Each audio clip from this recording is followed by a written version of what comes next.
tricky moment there from the new television feature Space 1999. Fortunately, things on the moon base have calmed down a bit now, which is just as well, because I've come down to Pinewood Studios, not far from London, to talk to the creator of the series, Jerry Anderson.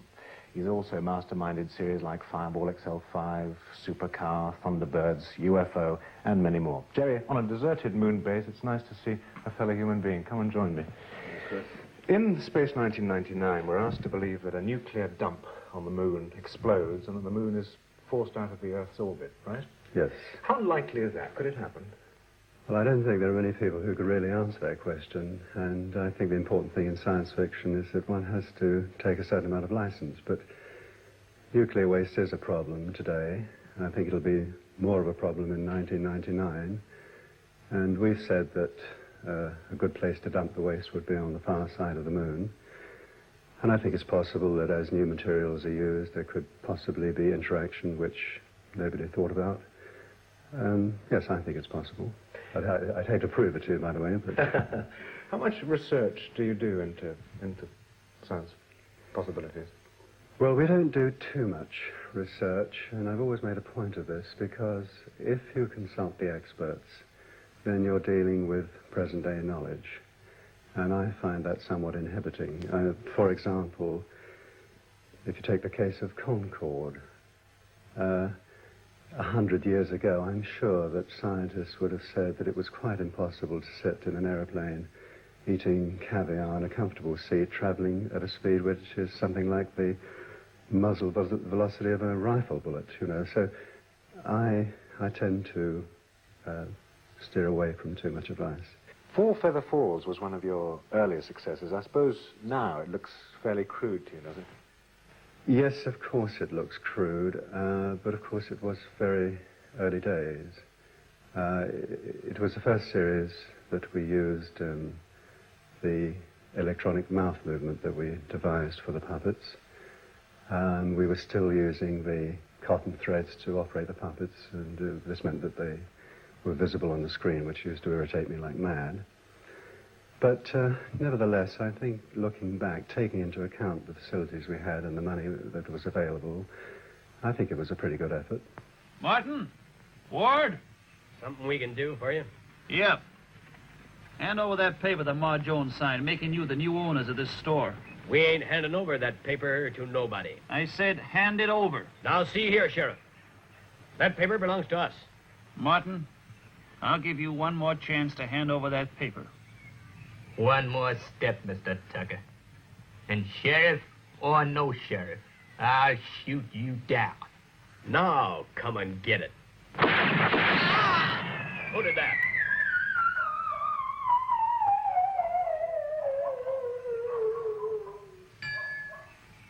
Cover him, Twink. I'm going after Ma Jones. She could be in real danger out there in the desert. Now, get going.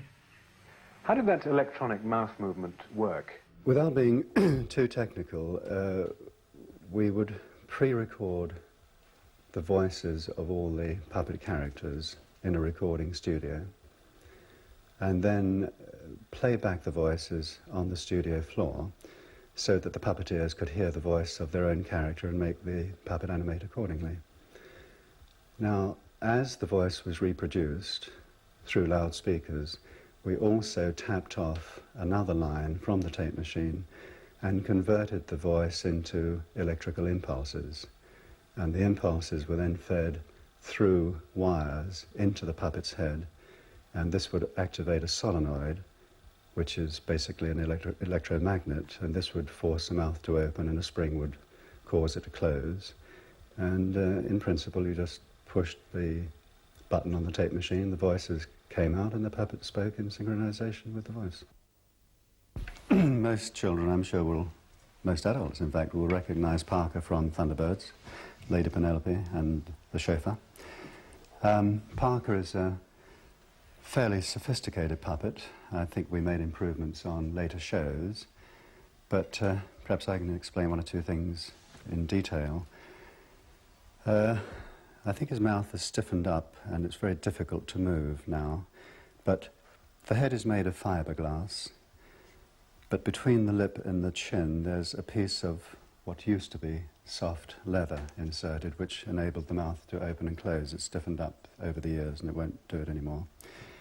The back of the head, and I wouldn't like to open it now because again it's probably jammed over the years, but the back of the head flaps open and inside is the little electromagnet which operates a lever which makes the mouth open and close.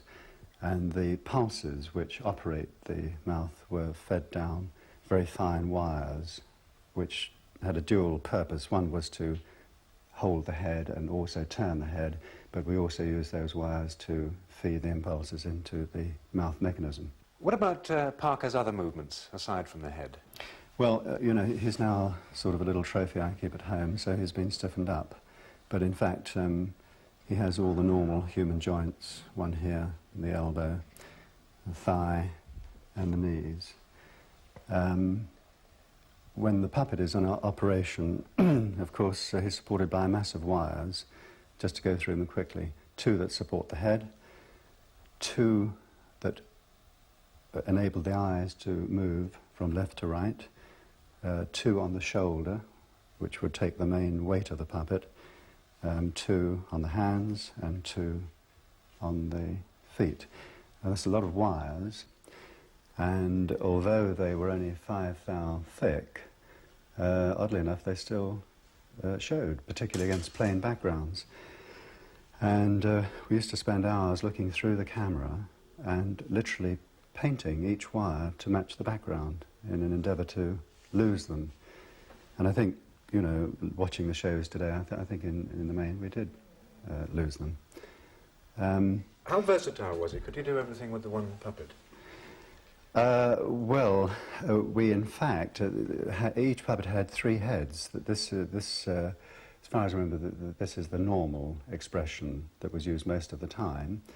Then we would have another head with a smiling face, and then we would have a 3rd head, which we used to call a blinker, because on the third head the eyes would close and open, you know, either for blinking or going to sleep or waking up.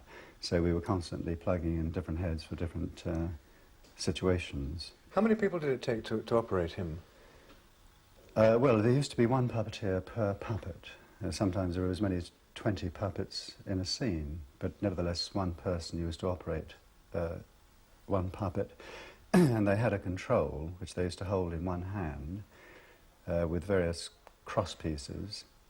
And by tilting the control, it's very clever. They were able to make the thing... More or less like the conventional puppets? Yes, based on that, but more sophisticated. There were other features, of course. These little hands, they're plastic, but each finger has a piece of wire in the middle, and the hand, therefore, can be bent to any shape and made to hold things. And another problem we had, which is we found very difficult to overcome, was clothing. If you take the scale of the puppet, I mean, okay, he's wearing a jacket. If you took the material from a normal jacket, it would be like to try and dress him in cardboard, you know. Yeah. One had to find very, very fine materials and very fine thread. Jerry, will you drive or shall I? Where are the controls? These are from Space 1999, aren't they? Yes, they're the pilot seats from the Eagle transporter. Looks a lot better when you have the set round them, mind you. To get back to Fireball XL5, the models behind us there, that was really your first journey into space, wasn't it? What brought about that departure? Well, you know, it was a series that took us to great heights in many ways. What brought us to that? We had to make another series. One had to have another idea. As far as I remember, at that time, the American planned moon journey was in its first phase. There was a certain amount of interest in space. Certainly I was interested in space, and we elected to choose a space subject. It was an important series inasmuch as it was the first series to sell to an American network, which of course financially is very important. And as a result of that success, Sir Lou Grade of Associated Television bought our company, injected a lot of finance, and enabled us to move on to bigger things. Okay, Venus, Okay, Steve. Right. Let's go.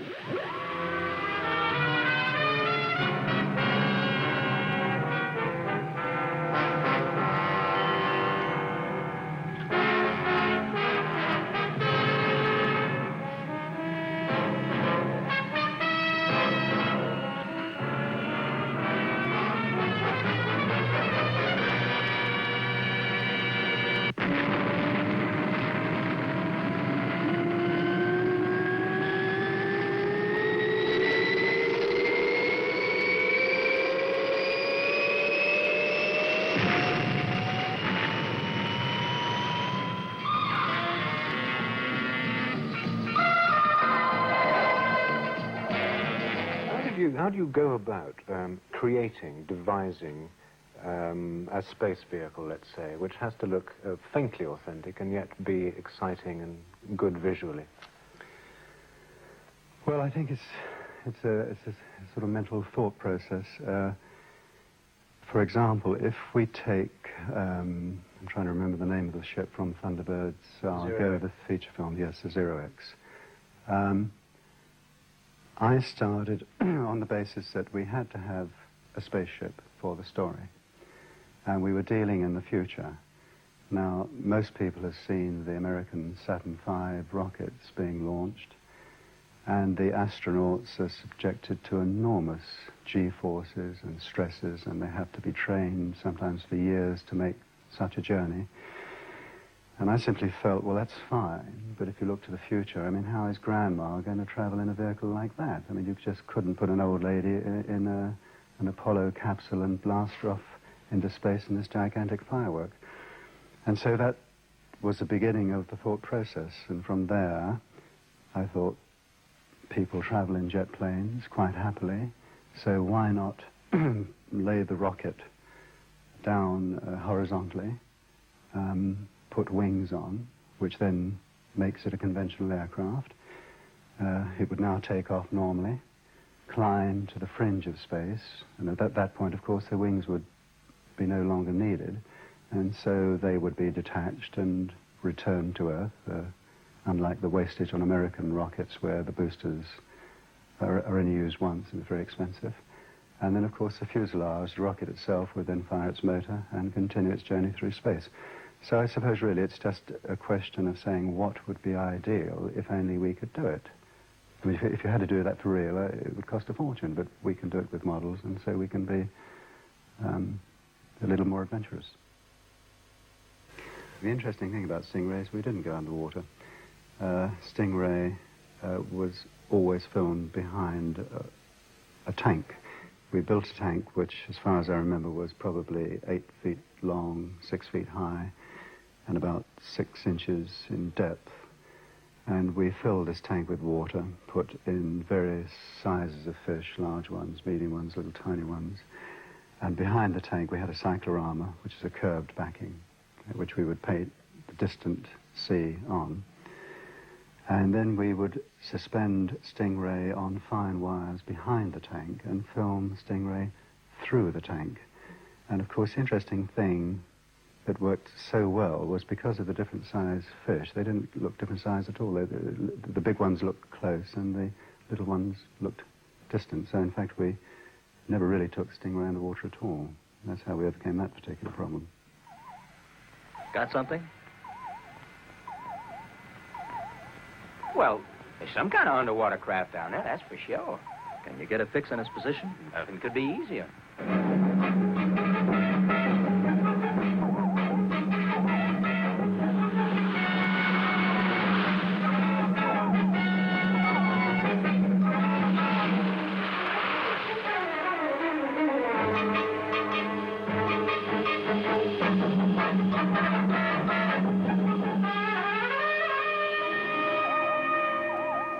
Should be inside any second now.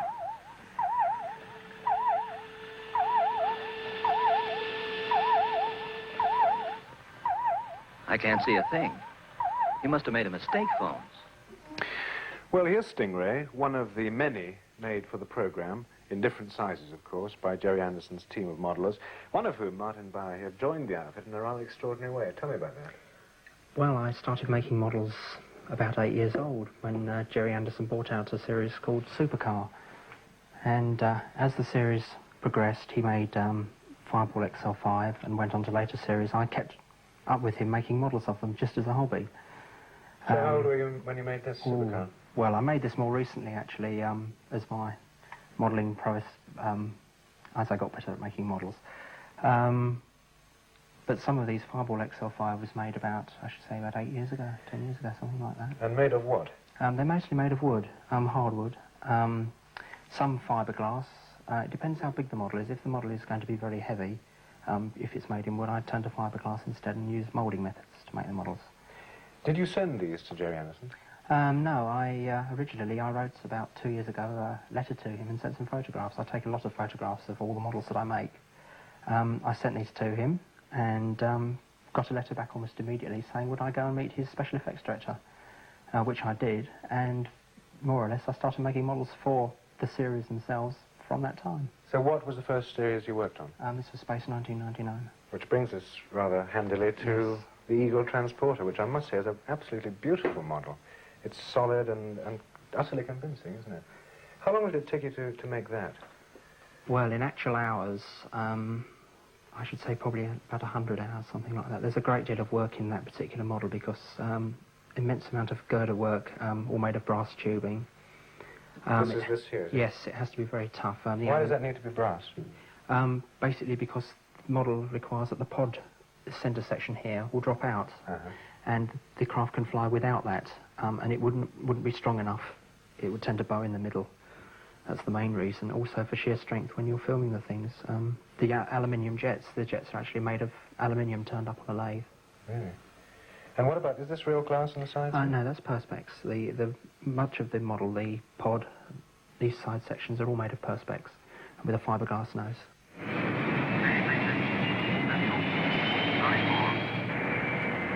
I think we should go up another 100, Commander.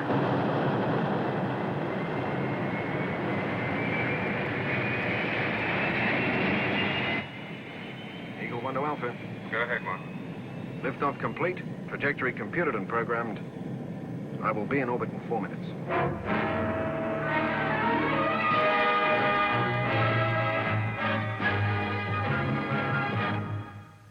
Jerry, you've come an awful long way from Four Feather Falls to Space 1999, and people have replaced puppets in your pictures. Do you see a day when you'll get out of special effects films altogether? Well, I think I've spent many years predicting the future, and on this occasion I'm not going to do so. I don't know what the future holds. I think as long as I continue to make good pictures, I'll be very happy.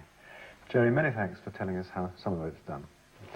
Next week, we're going to find out how more of it's done, because we're going to go down the road to the Bray Studios near Windsor to look at the work of Brian Johnston. He's the man who does the special effects for Jerry Anderson's pictures. Indeed, he's one of the top special effects men in the world. See you then. Goodbye.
shape of things to come, as seen in the new television feature Space 1999, masterminded by Jerry Anderson here.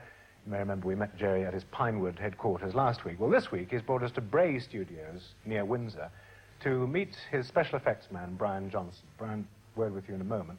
First, Jerry, how did your association with Brian begin? As far as I remember, it was about 12 years ago that we first worked together on 5-All XL5. And since then we've worked together on a number of occasions. You've noticed his work and admired it, obviously. Well, he went off occasion and did little things like 2001 here and there, but we've worked a lot together over the last 12 years. Brian, before we talk about these absolutely superb models, and they are quite breathtaking, how did you get into this business of making models and special effects? Like all film technicians, you have to start off at the bottom and sweep the floors and become very low-level camera assistants, etc., and then you build it up from there. And I worked for a TV commercial company, and then I went into the Air Force, and then when I came out of the Air Force, somebody offered me a job as a special effects camera assistant. Just like that? And yeah, just like that, and I took it up from there. That was in '61. But special effects is one thing, making detailed models like this is another. Is this a skill you'd always had? Well, I must confess I don't really make the models. I design them. I detail them, but I get somebody else to do the hard work. This is the Eagle transporter, which we caught a glimpse of last week. Yeah. Now, this has never been built in reality, obviously. Where did you get the inspiration for it? Well, I suppose one just sort of reads the script and one forms ideas in one's mind over a period of a few weeks. Why did you give it the head? I mean, it looks like an insect. Well, because if you look at all aircraft, all rockets, they look basically like insects of one form or another.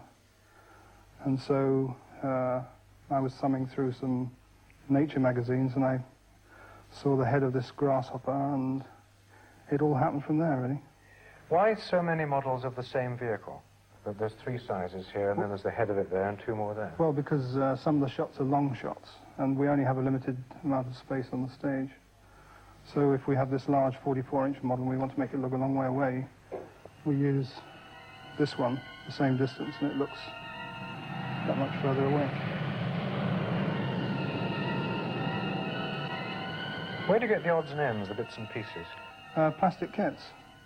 Just ordinary? Just ordinary proprietary plastic kits. And if you look very closely on some of the plastic kits which were made for 2001, they contain remodeled plastic kit pieces that we put on. How long did you spend on that picture? 2.5 years. It's an incredibly long time, isn't it? Yes. The picture actually took, I think, 4 years from its original conception to the end. How clear an idea did the director of that, Stanley Kubrick, have of what he wanted in terms of this sort of thing? Well, we didn't really... We did, obviously, other models for that. But there was a lot of modification and shooting and then evaluation in the theatre, and then reshooting. To get back to Space 1999 and these, they're terrifically weighty. I mean, you'd think if they're just made out of pieces of kits, they'd be light as a feather, but they're not. Why are they so bulky? Well, the framework on this one is brass. It has to be very strong because in a number of episodes it's crashed, and we actually do run it along cables and drop it on the ground at quite high speed. And over a period of a year, it would deform so badly if it was made out of lightweight material that we'd have to throw it away and start again. So they're built very strongly and survive the series. Are these, are they practical? Can these rockets fly? Yes, they do, but they don't, it's a scale sort of thrust that you get out of them, but we actually do power them with high-pressure gases and fire them through electrically operated solenoids. How do you suspend them to film? How does that Well, they're suspended, some of them are suspended on wires, but basically they're suspended on poles covered in black velvet. You can see there's a hole at the end there. Yeah. There are other things on the bottom. And they're actually shot in this room against black velvet? Against black velvet, yes. Lighting, presumably, is pretty important, is it? Very, yes. The lighting is the key, really, to making the models look as realistic as possible. Why have we here got just just the head of the craft, just the insect's head, as it were? Well, because this is the modified section which was used for this space probe, which appears in a later episode. And we had to show the front section of the craft parting company from the main body. And so we built a very large section. And we did it with that. And the other scale section of this is so big that I didn't show it to you today. Really? How big is that? Well, it works out to about 3.5 to 4 feet in diameter. The space station itself, where did you get your ideas for that? Well, I just doodled with a... You're a very modest man. It can't be as simple as that. Well, it is really, and of course one sort of builds it up as you go along. You start off with a basic idea of a shape, and then you add a bit here. With plastic kit parts, it's so easy. In the show, the Eagle comes up on a hydraulic lift, doesn't it? How is that operated? We had a hydraulic dolly, which we connected underneath the set. Now, when you said dolly, can you explain what Yes, you mean? it's a device used for moving cameras about. The one that I use is quite old, but the hydraulic mechanism is very good and it's very smooth. And so we get a very good scale lifting effect of this 44-inch Eagle.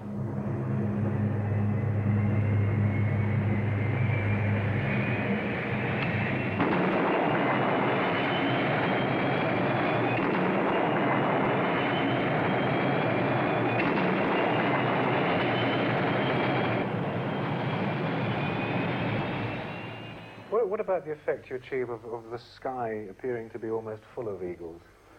That's done by a very old system called multiple exposure.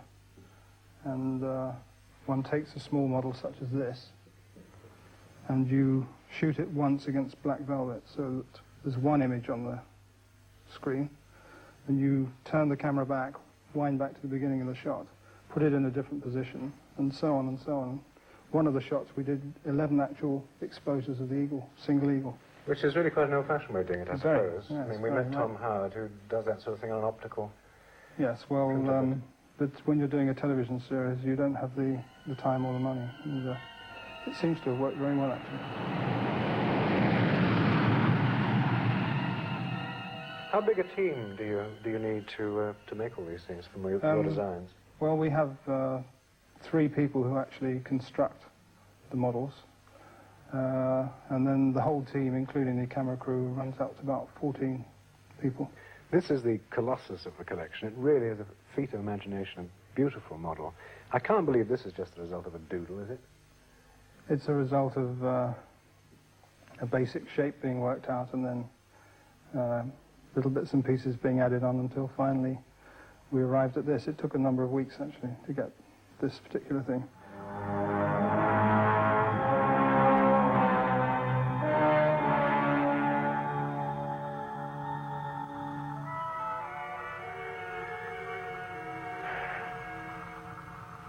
Well, they're going by the book. First, they eliminate the fighter defenses. Then they send in the bombers.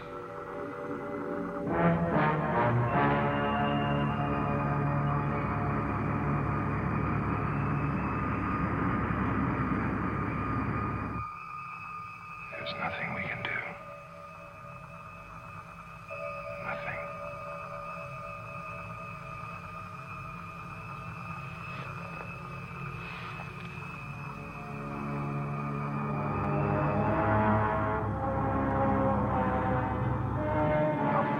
Laser-equipped Eagle left. If they can get it launched. Somehow. Some way, Pete, this one's down to us. Head up the target display. Give us all the power we've got, Pete. Laser at maximum rate.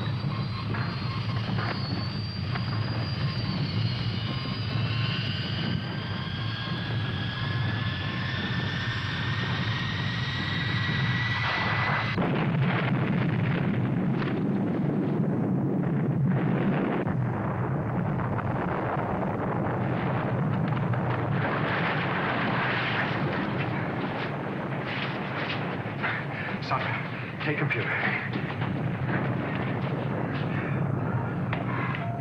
Alpha to Eagle 1. Alpha to Eagle 1. Do you copy? Yes, Yes, Alpha. We copy. Alan, that was terrific. Going back to earlier work of yours on Thunderbirds, there were explosions in that. Indeed, of course, there's a mother and father of all explosions in Space 1999. How do you cope with explosions? How do you do them? You have to shoot at very high speed to slow down the bang so that you get a scale explosion effect. I was going to say it must be very difficult because it could easily get out of scale, an explosion Yes. among tiny models. Yes, it could. You have to be very careful. When you know you have an explosion sequence to do, you have to make quite large sections of the model to do the explosion on, otherwise it just looks like a model. You're obviously fortunate in a sense at the moment as a special effects man because you've struck up this highly happy and successful relationship with Jerry Anderson, and you've had 2001. But is there by and large enough work of this sort in the British film industry to keep you going? Well, of course, one combines it with live action effects as well. One doesn't only do model effects. One tries to do the whole range. In other words, one picture one could do explosions on people and tanks and real aircraft, and then on something else you would work on purely models.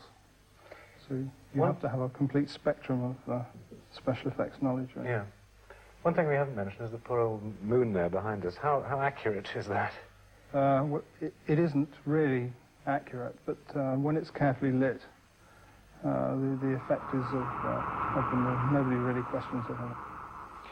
How do you make the spacecraft appear to move? One doesn't actually move the spacecraft. You track the camera in the opposite way, and therefore, if you want the spacecraft to fly towards you, you suspend it against black velvet, and then track the camera into the model. When you see it on the screen, the model appears in the distance and flies towards camera. Was that the system used in Thunderbirds? No, on Thunderbirds, because we were shooting against skies and things, we used wires. And we had a lot of headaches, but I think it was fairly successful. Jerry, I know there's already a toy of the Eagle. Are any of the other models going to be available in kits form? I wouldn't think so. The Eagle appears in every episode and therefore is bound to be popular, whereas the other models only appear in one episode and probably won't be remembered well enough to make them into kits. Have you, between you, had any disasters with special effects? No, no special effects man ever has a disaster. Well, they don't have disasters. Good special effects men don't have disasters, I agree. And it is a risky business. And I think that when they take risks, they usually take risks with their own lives and not other people. But I remember on Thunderbirds, we were making a film called The Attack of the Alligators, which dealt with giant alligators, and the effect was very simple to achieve because we had puppets that were 2 foot high. All the settings were scaled to the puppets. And so, of course, when we put a 12-foot alligator on the set, it looked absolutely ginormous. And we were shooting a sequence in a river, and the shot required one of these giant alligators to leap out of the water and then to sink down again. And the special effects man, which was not Brian Johnson, I hasten to add, waded into the tank, and he was up to his waist in water. And he had this 12-foot alligator on a leather lead, which he was holding well away from him because he didn't want to lose his legs.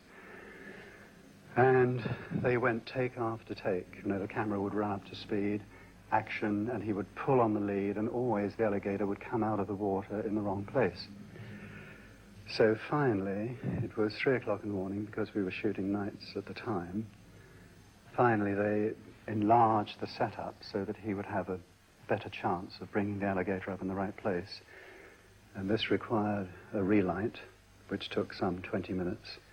And here was a special effects man standing there holding his alligator well away from his legs, because they don't take chances, as Brian has told you. And finally, they were ready to go, and they said, turn over, and the camera went up to speed, action, and he pulled the lead up, and there was no alligator on the end. The whole point of the story is that in times of danger, the human body can conjure up and muster fantastic energy, because this man apparently was out of this tank in one leap.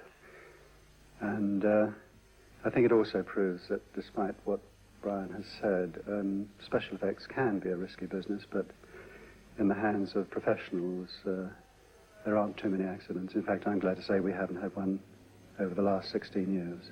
Good. Jerry Anderson, Brian Johnson, thank you both very much indeed. That's it for this week, then. We'll be back at the same time next week. Till then, goodbye.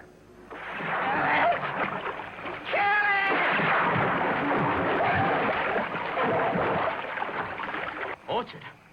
Take a look at that. The Theremin has got into the swamp. Those men don't stand a chance.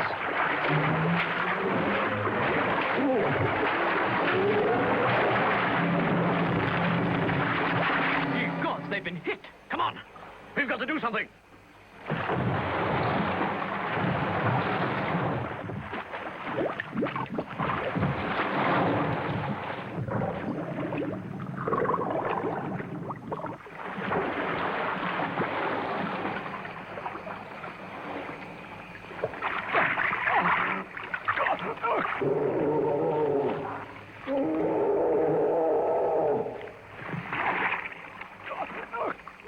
Look, one of them's still alive. It looks like Blackmer.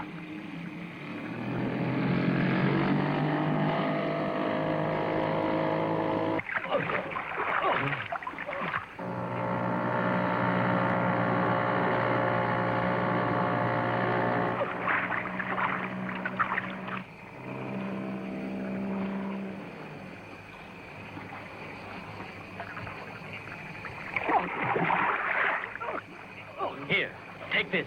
Quickly.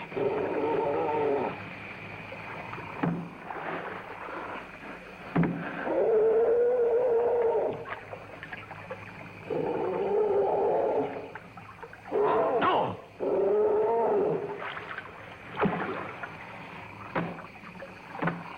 Hurry!